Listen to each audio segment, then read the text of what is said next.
কথিকা চ্যানেলের পক্ষ থেকে আপনাদের সবাইকে স্বাগত জানাচ্ছি আমাদের নিয়মিত আয়োজনে। আজ আপনাদের জন্য থাকছে প্রতিভা বসু রচিত একটি ছোট গল্প, মুক্তি। আপনি যদি আমার চ্যানেলে নতুন হয়ে থাকেন তাহলে আমার অন্যান্য আপলোড করা গল্পগুলো শুনে দেখতে পারেন। আশা করছি আপনাদের ভালো লাগবে। আর গল্প যদি ভালো লেগে থাকে তাহলে অবশ্যই চ্যানেলটি সাবস্ক্রাইব করে আমাদেরকে অনুপ্রাণিত করবেন। তাহলে চলুন শুরু করছি আমাদের আজকের মূল পরিবেশনা। গল্পের নাম মুক্তি, লিখেছেন প্রতিভা বসু। মেয়ের উপযুক্ত পাত্র সন্ধান করে করে অনাদি বাবুর স্ত্রী প্রায় পাগল হয়ে উঠেছিলেন। এতদিনে তার অবসান হল। মেয়ে তার সুন্দরী, শিক্ষিতা, গায়িকা, গুণের অন্ত নেই। আর সবচেয়ে বড় গুণ, বড়লোক বাপের একমাত্র সন্তান সে। এমন মেয়েরও কি পাত্রের অভাব হয়? কিন্তু হয়েছিল। মেয়ের না হলেও মায়ের বিচারে বাংলাদেশে পাত্রের বড়ই অকাল লেগেছিল। অবশেষে ভাবনা তার ঘুচল। অবশ্যই এ বিয়েতে সবিতার যে সম্মতি ছিল না তা তার মুখ দেখলেই বোঝা যেত। কিন্তু ওর কি বুদ্ধি আছে যে হেমলতার মতো একজন বিচক্ষণ মহিলা তার উপর এক তিলও গুরুত্ব আরোপ করবেন? আসলে যেমন বাপের মেয়ে তেমন তো হবেই। স্বামীর বুদ্ধির উপর চিরদিনই হেমলতা দেবীর দারুণ অবজ্ঞা। অথচ একটা মাত্র সন্তান, সেটাও ঠিক তারই প্রতিমূর্তি। যাক, বাপে মেয়েতে মিলে শেষ পর্যন্ত যে কোনো কেলেঙ্কারি না করে ভালোই ভালো রাজি হলো, এই যথেষ্ট। এখন দুহাত এক করতে পারলেই শান্তি। 4টা না বাজতেই তিনি মেয়েকে তাড়া দিলেন। যা যা, এক্ষুনি প্রস্তুত হয়ে নিয়ে গিয়ে প্রতাপ এসে বসে থাকবে নাকি? সবিতার সমস্ত মুখে একটা দারুণ অনিচ্ছা ও অসন্তোষের চেহারা ফুটে উঠল। কিন্তু মায়ের উপর কথা বলা তার অভ্যেস নেই। এক মুহূর্ত চুপ করে থেকে সুইচ টেপা কলের মতো সে বই রেখে তোয়ালে নিয়ে ঢুকল এসে বাথরুমে। বাথরুমে তো সে স্বাধীন। দরজা বন্ধ করে চুপ করে বসে রইল দেয়াল ঘেঁষে। এই প্রতাপকে নিয়ে ঠিক কজন হলো? মনে মনে সে হিসেব করল। মনে পড়ল প্রথমবারের কথা। তখন কিন্তু তার ভালোই লেগেছিল। সবে 16 পা দিয়েছে। 22 বছর বয়সের সুন্দর সুবেশ ছিপছিপে যুবক সুধীরকে সে সরল অন্তঃকরণেই ভালোবেসেছিল। ভাবতে এখনো ভালো লাগে, কিন্তু শেষ পর্যন্ত মার পছন্দ হলো না। স্পষ্ট মনে আছে মার শিক্ষামতো প্রত্যাখ্যান করতে গিয়ে তার চোখ জলে ভরে গিয়েছিল। কথা বলতে বলতে গলা ভেঙে গিয়েছিল। তবু সে মার ইচ্ছার বাইরে পা বাড়াতে পারেনি, জোর করে বলতে পারেনি নিজের কথা। আর তার ঠিক 6 মাস পরেই অবনী পালিত আর নলিনাক্ষ রুদ্র একসঙ্গে। দুজনেই মার চোখে সমান প্রতিযোগী। অবনী পালিতের বাপের টাকার খ্যাতি বহু দূর বিস্তৃত, আর নলিনাক্ষ স্বয়ং আইসিএস।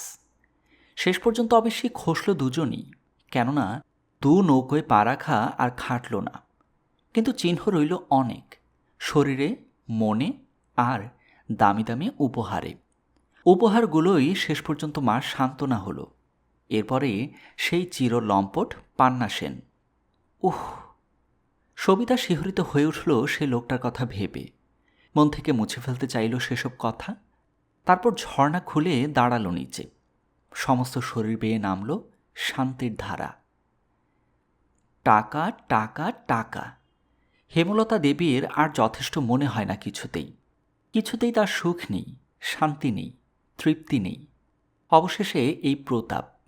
অনেকবার তিনি বড়শিতে মেয়েকে গেঁথে টোপ ফেলেছেন, কিন্তু টোপ যতই শাসালো হোক না, ঠুকরেছে সব চুনোপুটি। অন্তত তার তাই ধারণা।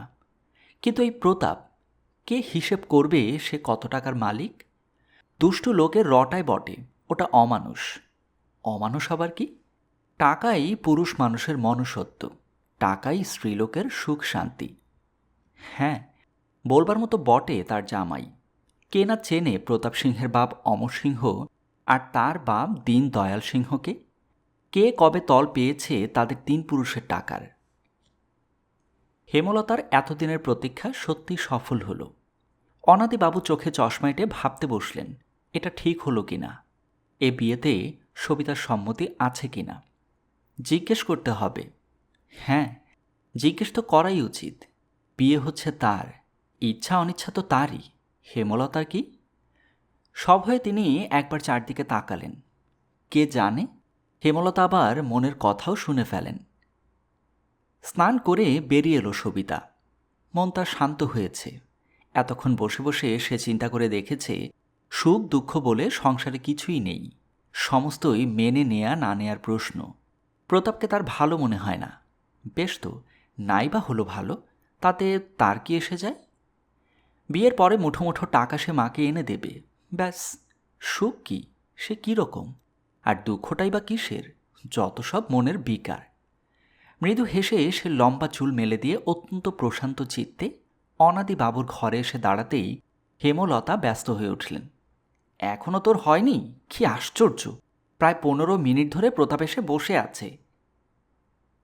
সবিতার মন এতক্ষণের চেষ্টাকৃত সংযমের বাঁধ ছিঁড়ে বেরিয়ে আসতে চাইল, কিন্তু হেমলতার চোখের দিকে তাকিয়ে বাঘের ভয় ভীরু হরিণের চকিত গতিতে সে ফিরে এলো প্রস্তুত হতে। প্রতাপ একেবারেই স্বাধীন। মা বাপের বালাই তার অনেকদিন আগেই চুকেছিল। এক পিসি বেঁচেছিলেন আপদ হয়ে, তিনিও প্রায় মাস 6 যাবৎ গত হয়েছেন। এটাও হেমলতার একটা আকর্ষণ। তিনি পছন্দ করেন না মেয়ের স্বাধীনতায় অন্য কোনো গুরুজন অন্তরায় থাকেন। বিবাহের যা কিছু সমস্ত প্রতাপকে একাই করতে হবে। সবিতাকে বলে গিয়েছিল কি কি তার জন্য কিনতে হবে তার একটা লিস্টই করে রাখতে। কথাটা হেমলতার অগোচর ছিল, কাজেই গাড়িতে উঠেই দেখা গেল সবিতা সেটা করেনি। আর প্রতাপের এত তাড়াতাড়ি গাড়ি নিয়ে আসবার কারণই ছিল এটা। একটু বিরক্ত হয়ে বলল, তোমার দেখে কিছুই মনে থাকে না। স্মরণশক্তিটা বোধহয় দুর্বল। হেমলতার অসাক্ষাতে সবিতা একটু আধটু স্বাধীন ইচ্ছায় কথা বলতে চেষ্টা করত। অবশ্যই মায়ের প্রভাব সে সর্বদাই অনুভব করত তার ভীরু মনের মধ্যে, আর তার নির্দেশও সে পালন করত যথাযথভাবে। এবং এসব ক্ষেত্রে মনোরঞ্জনের নির্দেশটাই যে মুখ্য সেটাও সে জানত। তবু মাঝে মাঝে মন তার শক্ত খুঁটি আলগা করবার চেষ্টায় ছটফট করে উঠত। এবার প্রতাপ একটু রসিকতার চেষ্টা করে বলল, তবে তো তোমার একটু চিকিৎসার দরকার দেখছি। বলা যায় না, মনে না রাখাটা যদি সে সেই অভাগার উপর এসে পড়ে। চকিত চোখে তাকালো সে সবিতার মুখের দিকে। সবিতার রসিকতাটা হয়তো হৃদয়ঙ্গম করতে পারল না, অথবা ইচ্ছে করেই অন্য মনস্কতার ভান করে চুপ করে রইল। প্রতাপ বলল, চুপ করে রইলে যে, কি হয়েছে? সবিতা মুখ ফিরিয়ে বলল, কি আবার হবে? কি জানি, তোমার মনের কথা জানবার সৌভাগ্য তো আমার হয়নি কোনো দিন। অত্যন্ত ঘনিষ্ঠ হয়ে এলো সে, চেষ্টা করল হাত ধরবার। সবিতা তক্ষুনি সরে বসে বলল, আচ্ছা প্রতাপ, কটা দিনই বা আর আছে, অত অধীর হওয়া কি ভালো? অত্যন্ত অসহিষ্ণুভাবে প্রতাপ বলল, এ কথারও কোনো মানে হয় না সবিতা। এরকম নিয়মমাফিক সাধ্যি থাকাও নেহাত হাস্যকর। কথাটা ঠিক বিদ্রূপের মতো শোনালো। সাধি বলতে সাধারণত যা বোঝায়, সত্যি তো সবিতা তা নয়। এ হাতকে আর কাউকে সে ছুতে দেয়নি? এ শরীরে কি তার অনেক বিষ লুকিয়ে নেই? নাকি এই প্রণয় ভাষণই সে আর কারো মুখ থেকে শোনেনি? অনেক অসংযম, অনেক অন্যায়, যা করা সত্যি উচিত নয়, তাও সে অনেকবার করেছে মায়ের প্রচ্ছন্ন অভিপ্রায়। তবে প্রতাপের বেলাতেই কেনই হাস্যকর বিতৃষ্ণা? ভাবতে গেলে একমাত্র প্রতাপেরই এসব প্রাপ্য। সে ফাঁকি দেয়নি, সে লাম্পট্য করেনি। সত্যি তার টাকা আছে, সত্যি মা তাকে নির্বাচন করেছেন, বিয়ে তাদের সত্যি হবে। কিন্তু তবু কেন ভালো লাগে না? কেন আর ভালো লাগে না এই অভিনয়? সহসা হাসি মুখে সে নিজের হাত প্রতাপের হাতের উপর রেখে বলল, নাও, হলো? কি আছে হাতের মধ্যে বলতে পারো? তুমি বোঝো না? না। আশ্চর্য। প্রতাপ একটু চুপ করে থেকে বললে, আমার এক এক সময় কি মনে হয় জানো? মনে হয় তোমার কোনো উত্তাপই নেই। তুমি যেন কলের মানুষ, কে চাবি টিপলো আর অভ্যেস মতো চলতে লাগলে তুমি। হয়তো সেটাই সত্যি। তবে তবে কি চাও তুমি আমার কাছে? প্রতাপ উত্তেজিত হয়ে তাকালো চোখে চোখে। সবিতার ঠোঁট পর্যন্ত একটা জবাব ঠেলে উঠে আবার বুকের মধ্যে মিলিয়ে গেল। মায়ের 2 চোখ ভেসে উঠল তার চোখে। মনে হলো সে চোখ যেন এক্ষুনি ফেটে যাবে ভর্ৎসনার তারে। ভয়ে সংকোচে সে এতটুকু হয়ে গেল। ভেবে পেল না প্রতাপের মন রাখবার জন্য এরপর তার কি করা উচিত। হু হু করে ছুটল গাড়ি। প্রতাপ আর একটি কথাও বলল না। তারপর নির্দিষ্ট জুয়েলারের দোকানে এসে গাড়ি থামতেই সে লাফিয়ে নেমে দুম করে বন্ধ করে দিল দরজাটা। সঙ্গে সঙ্গে সবিতার বুকের মধ্যে ধক করে উঠল। প্রতাপ কি রাগ করল? 16 থেকে 23 বছর বয়স পর্যন্ত কত গেল কত এলো সিনেমার ছায়ার মতো। রিলে গাঁথা সব ছবি মনের মধ্যে তার কিলবিল করে ফুটে উঠল। এক একটা সম্পর্ক কত কষ্ট করে সে গড়ে তুলেছে, আর কত সহজে তারা ভেঙেছে। প্রতাপ যদি এখন বিয়ে না করে তবে আবার ভাঙবে। আবার ভাঙবে ভাবতেই সবিতার কান্না পেল। না না, সে আর কিছু চায় না, চায় এর থেকে মুক্তি। আর সে মুক্তির দূত একমাত্র প্রতাপিত তাকে বিয়ে করে মুক্তি দেবে। আর একমাত্র প্রতাপেরই এত টাকা আছে যা তার মায়ের আকাঙ্ক্ষাকেও ছাপিয়ে যায়। ছলছল করে উঠল সবিতার চোখ। বাধা দিল না সে। মোটা মোটা ফোঁটায় গড়িয়ে পড়তে লাগলো দুই গাল বেয়ে। হঠাৎ লজ্জিতভাবে চোখে রুমাল ঘষে হাসবার চেষ্টা করে বলল, হয়ে গেল? প্রতাপ কখন এসে নিঃশব্দে দাঁড়িয়ে আছে গাড়ির দরজা ধরে। একটু পরেই একটা লোক প্রকাণ্ড এক মখমলের কেস এনে উঠিয়ে দিল গাড়ির মধ্যে। তারপর মাথা নিচু করে প্রতাপকে সম্মান জানিয়ে দাঁড়িয়ে রইল গাড়ি না ছাড়া পর্যন্ত। গাড়ি ছাড়তেই সবিতা বলল, প্রতাপ, আমার যেন কেমন স্বভাব, ঝগড়া না করেই পারি না। তাই বলে কি তুমি আমার উপর রাগ করবে? না, রাগ কিসের? সবিতা এবার তার সমস্ত শরীর এলাইতো করে আবদারের সুরে বলল, কখনো তুমি রাগ করতে পারবে না। সঙ্গে সঙ্গে সে প্রতাপের কাঁধে মাথা ছোঁয়াল।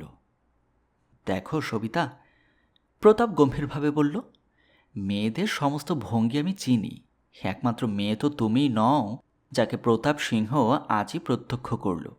13 থেকে 33 এই 20 বছর যাবৎ তোমাকে বলাই ভালো কি যে আমি করেছি আর কি যে করিনি তার হিসেব দিতে গেলে একেবারে মহাকাব্য হয়ে দাঁড়াবে। স্ত্রীলোক আমি খুব ভালো করেই চিনি। লজ্জায় অপমানে সবিতার সমস্ত শরীরে আগুনের স্রোত বয়ে গেল। তীক্ষ্ণ স্বরে বলল, এসব তাহলে গোপন করেছিলে? প্রতাপ হাসল। দেখো, গোপনতা আমার স্বভাবে নেই। আকারে প্রকারে তোমার মাকে আমি সমস্ত কথাই জানাবার চেষ্টা করেছিলাম, কিন্তু তিনি অত্যন্ত উদারমতের স্ত্রীলোক, পুরুষের নৈতিকতা সম্বন্ধে। সবিতা বাইরের দিকে তাকিয়ে রইল।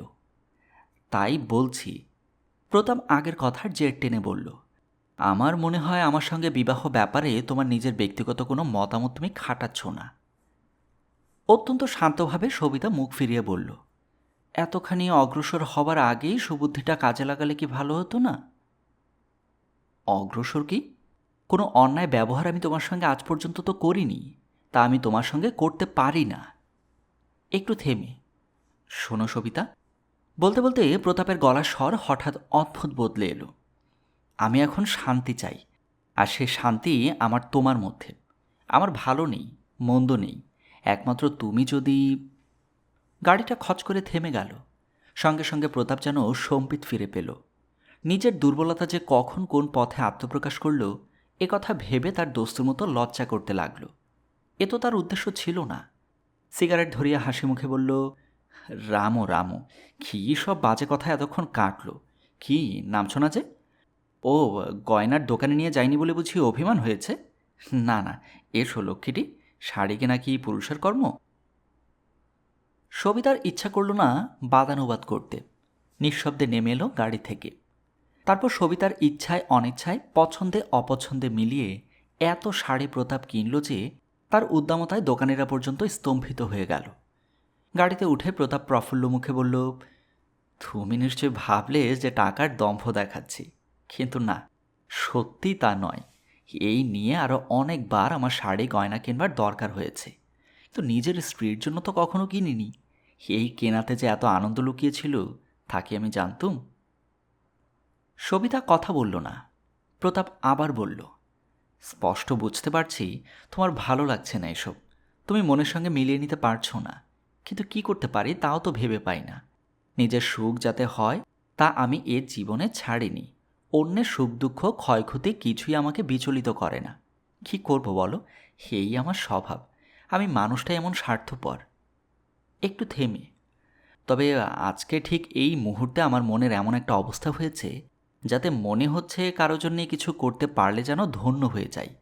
যদি তুমি ইচ্ছে করো তাহলে এক্ষুনি এই মুহূর্তে আমি তোমাকে মুক্তি দিতে পারি।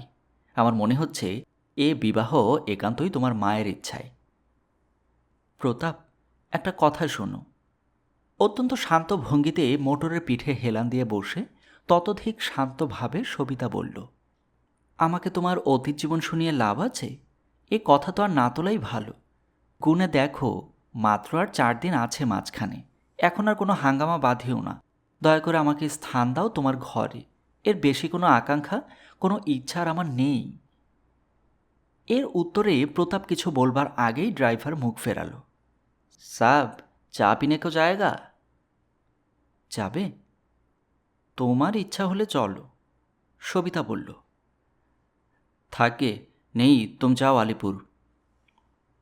অনাদিবাবু আলিপুরে থাকেন। হেমলতা দোতলার বারান্দায় দাঁড়িয়ে অপেক্ষা করছিলেন। তাদের আসতে দেখেই ঝুঁকে বললেন, তোমরা এরই মধ্যে চলে এলে? প্রতাপ নেমে হাত ধরে নামালো সবিতাকে। তারপর হাসি মুখে উপরের দিকে তাকিয়ে বলল, হ্যাঁ, শিগগিরই হয়ে গেল। বলতে বলতে সে আবার উঠে বসল গাড়িতে। এ কি, তুমি নামবে না? সবিতা আশ্চর্য হয়ে জিজ্ঞাসা করল। না, ভালো লাগছে না। সে কি কথা? সবিতার মুখে উদ্বেগের ছায়া পড়ল। হেমলতা দেবী ওপর থেকে ওদের কথা শুনতে পাচ্ছিলেন না, কিন্তু বুঝলেন প্রতাপ চলে যেতে চাইছে। ডাকলেন, সবি।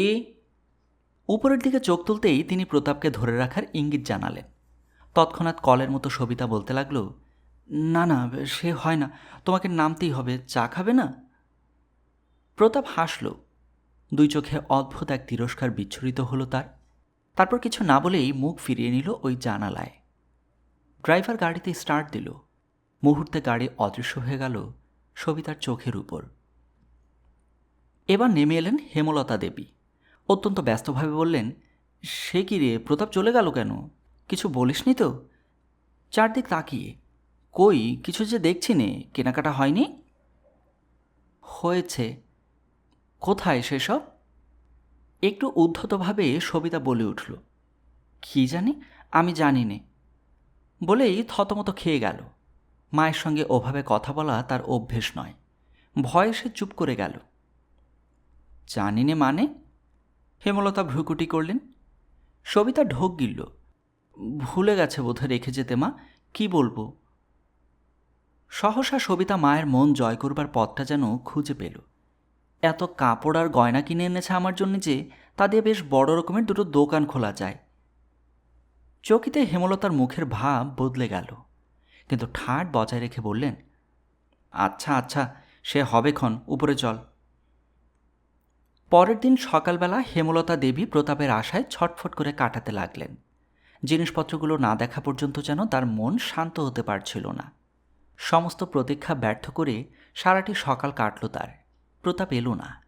ব্যগ্র হয়ে মেয়েকে জিজ্ঞাসা করলেন, হ্যাঁ রে, কালও এলো না, আজও এলো না, রাগটা করেনি তো? না, রাগ করবে কেন, বিকেলে নিশ্চয়ই আসবে। অনাদিবাবু চা খাচ্ছিলেন। সময় অসময়ে চা খাওয়া তার অভ্যেস। বললেন, নাইবা এলো একবেলা, অত অস্থির হবার কি হয়েছে? চুপ করো তো তুমি। হেমলতা অস্বাভাবিক জোরে ধমকে উঠলেন। মনের বেগটা বেরোবার যেন একটা গতি পেল। শরীরের ডাক্তারি করেই তো চুল পাকিয়েছ, মনস্তত্ত্ব জানো কিছু? খুব মৃদু গলায় অনাদিবাবু বললেন, আমার তো জানি বলেই ধারণা। আর চোখে তিনি তাকালেন স্ত্রীর দিকে। যদি জানতে তবে নাকে চশমা এঁটে অহরাত্রি কেবল বই ঘেটেই দিন কাটাতে পারতে না। আমি হয়রান হয়ে গেলাম মেয়েটার বিয়ে নিয়ে, আর তুমি কি করছো? আমি যে কিছু করিনি সেটাই তো আমার মনস্তত্ত্ব জ্ঞানের পরিচয়। যাও যাও। হেমলতা বিরক্ত হয়ে উঠে গেলেন। প্রতাপ কিন্তু বিকেলেও এলো না, পরের দিন সকালেও না। বিকেলের দিকে হেমলতা ফোন করলেন, প্রতাপকে পাওয়া গেল না।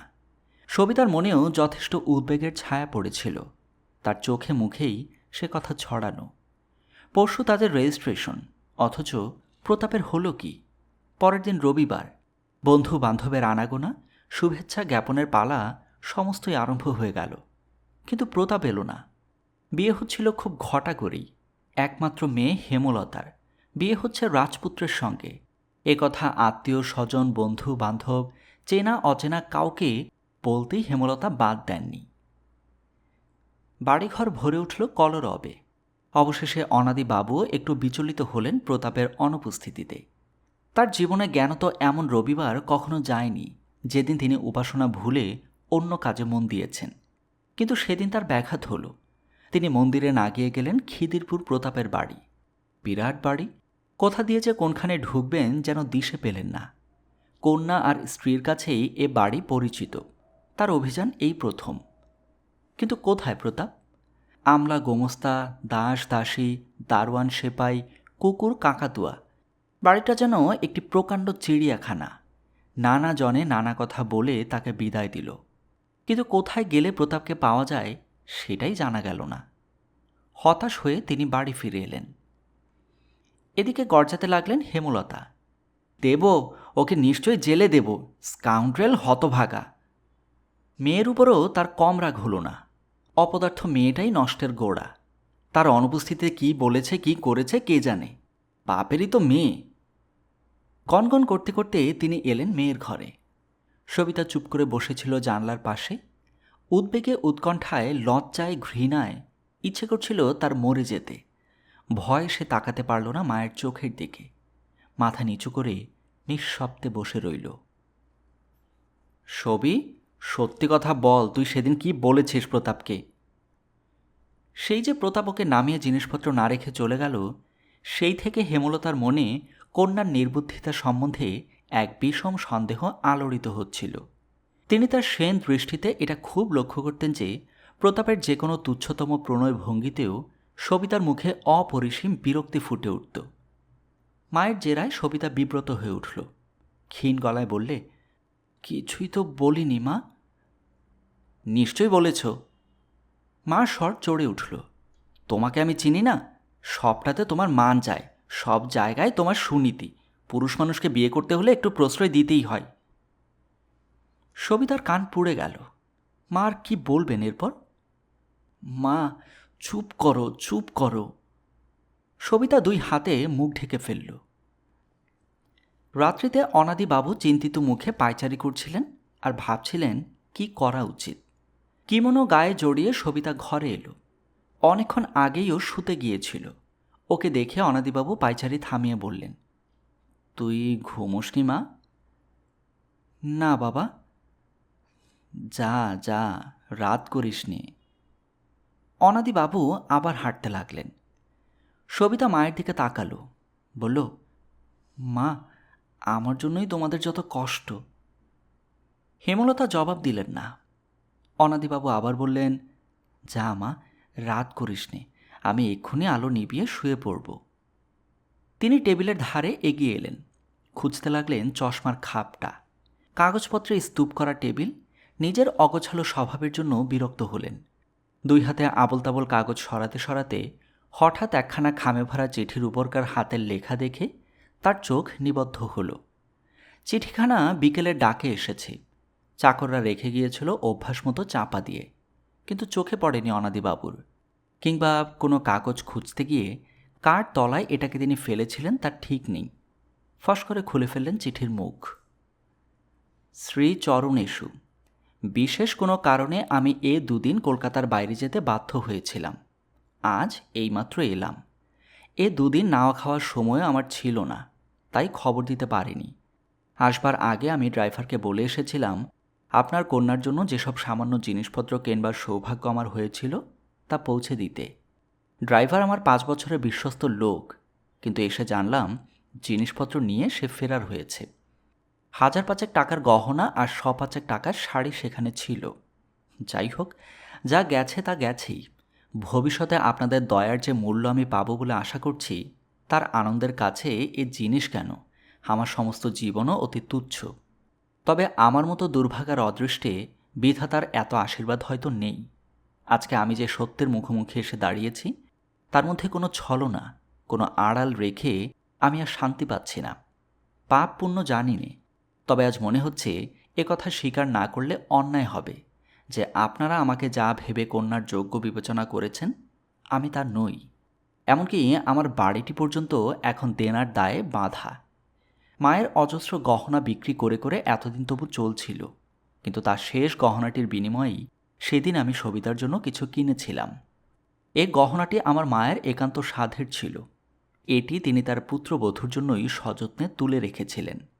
আমি তার সেই অন্তিম ইচ্ছাই পূরণ করতে চেয়েছিলাম। বাকি আরও 5,000 টাকা ছিল তা থেকে। সে টাকা আমি সবিতাকে দিলুম। যদি আমাকে আপনারা ত্যাগ করেন, তবুও এ সামান্য টাকাটা গ্রহণ করে আমাকে চিরবাধিত করবেন। আপনি মহৎ, আপনি আমাকে দয়া করুন, ক্ষমা করুন।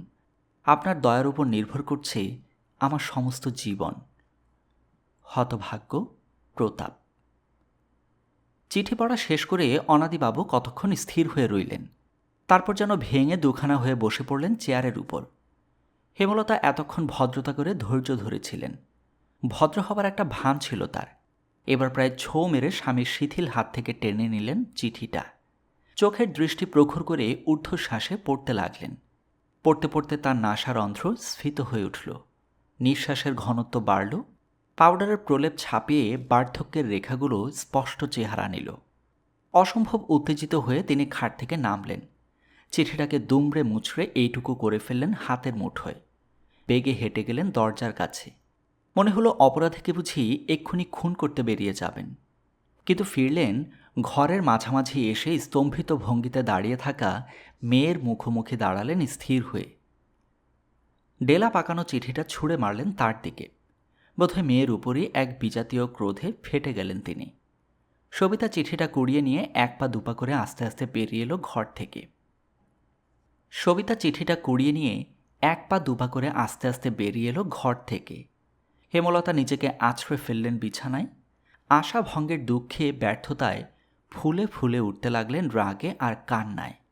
খসখসে গলায় বলতে লাগলেন, স্কাউন্ড্রেল, রোগ, প্রবঞ্চক, প্রতারক, মিথ্যাবাদী। আমি দেখে নেব, আমি কেস করব, আমি হাজতে দেব তোকে। গলা তার কেঁপে কেঁপে ক্রমশই উঁচু পর্দায় উঠতে লাগল। ততদিনে নিজের ঘরে এসে চিঠিটা আত্মপান্ত দুবার করে পড়ল সবিতা।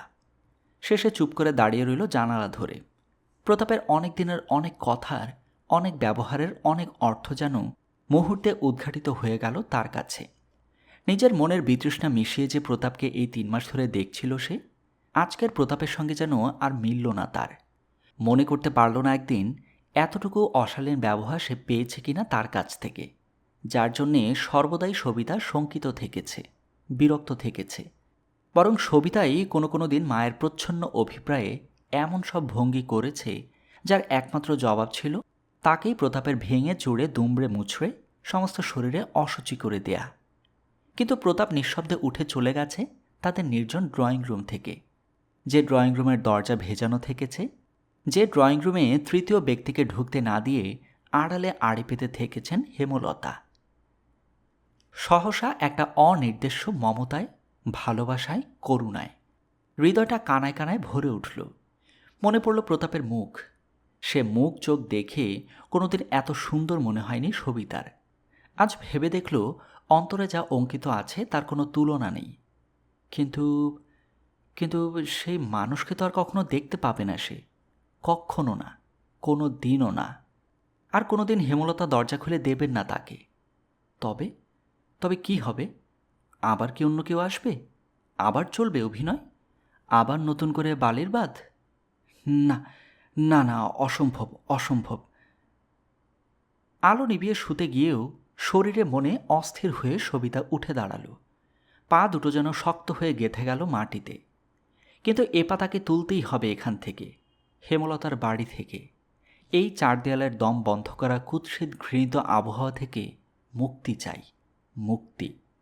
একান্ত অশান্ত পদক্ষেপে তারপর কখন সে দরজা খুলে বেরিয়ে এলো রাত 10টার জনহীন পথে কেউ জানতে পারল না, নিজেও বুঝতে পারল না। রাত্রির দিকে তাকিয়ে একটু থমকালো। কিন্তু ভয় কি? এই তো আকাশের তলা, বাতাসের গান। আর তারপর আলিপুর থেকে খিদিরপুর, আর কতটুকু পথ। গল্পের সমাপ্তি এখানেই।